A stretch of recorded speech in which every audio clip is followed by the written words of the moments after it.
Everybody, this is Pastor Tim Madison from Bainbridge First Baptist Church, Bainbridge Island, Washington, with a message for you this evening.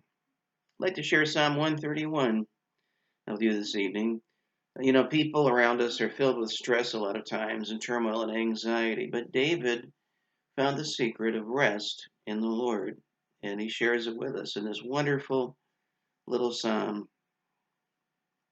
It begins with a humble heart in verse 1 to 3, a song of degrees of David. Lord, my heart is not haughty, nor are mine eyes lofty, and neither do I exercise myself in great matters, or in things too high for me. You know, David was truly an impressive man. He was a brilliant poet, first-rate musician, athletic, a soldier skilled in battle, the greatest of generals, and one of the greatest kings in all of history, a diplomat who knew how to succeed at the bargaining table, and he was humble. The opposite of great matters here is not matters that are insignificant, but um, the opposite of things that are too wonderful for me. Not that they're trivial, but they're attainable, humanly speaking.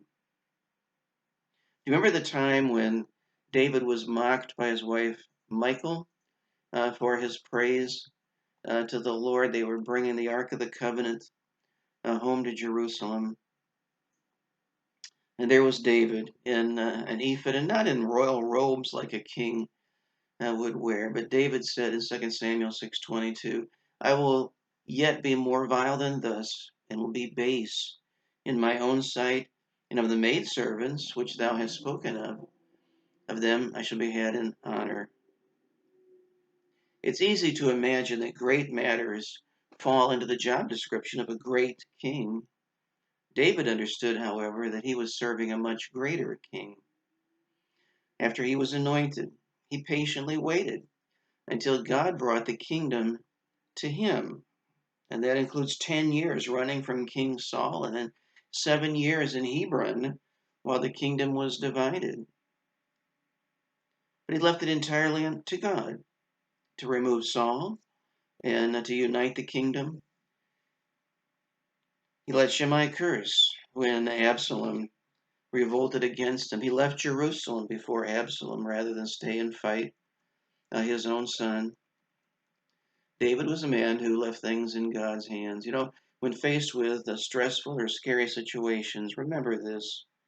Because God is great, we don't need to be great. So it begins with humility, but it goes on from there to a quiet spirit. In verse 2, David said, Surely I behaved and quieted myself as a child that is weaned of his mother. My soul is even as a weaned child.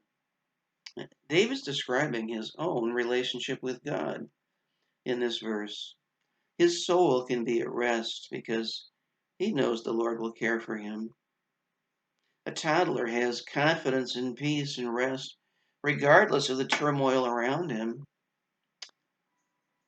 And leaning on God is something David did as an act of his will. An infant is constantly drawing nourishment from his mother, but a weaned child has come to an age where he or she only needs to know one thing, and that is that mother is near. When you're little in this world, it's a scary place. Everyone is bigger than you are, and even other kids are telling you what to do. But with your mother, your world is at peace.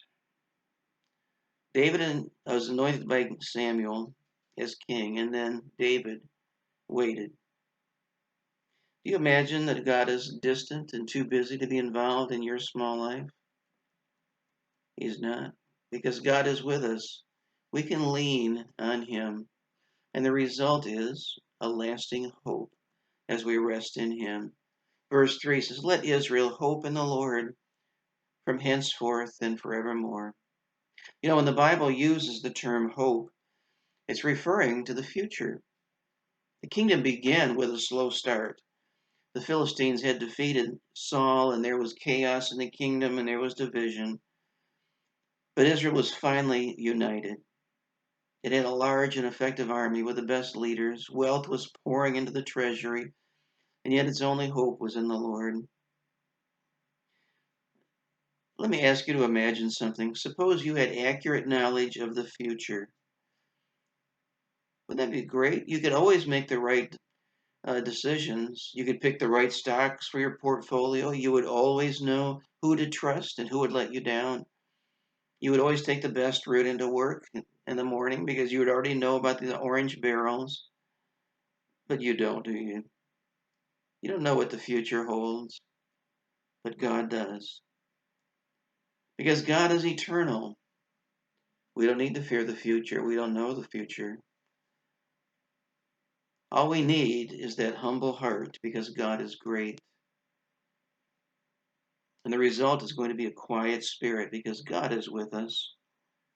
And that'll give us the lasting hope of a soul that rests in Him because our God is eternal. Have a great evening, everybody, and I look forward to being with you again very soon.